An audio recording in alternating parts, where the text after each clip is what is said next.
Hey guys, Steve back again, and the carver tool, which I showed everybody yesterday, and I've got a tutorial on that. I'll link back to it.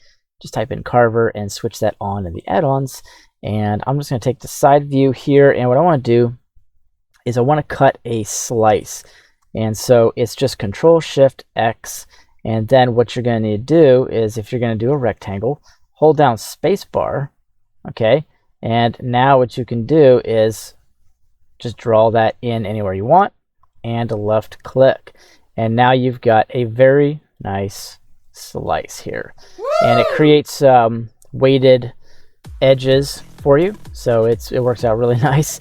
And so it cut everything right there up to that point where I have another cut, and so it's very clean, and I've got it mirrored so it looks really good. And I also did the same to the front, but if I wanted to say do that right here, then I select whatever object, and I don't have to have any cursor depth, and just Control-Shift-X. And now I'm going to make that box, and then I can just hold down Shift once I start making it. Before or after, really doesn't matter. This is called the Rebool.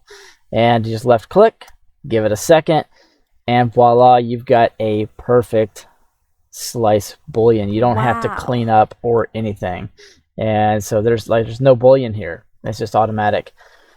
And I do have a bevel and a weighted normals on everything. Make sure to smash that subscribe and smash that like for more good content.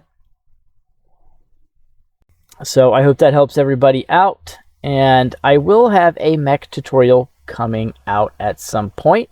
It'll be a full-fledged, completely rigged mech tutorial, A to Z texturing, the whole thing.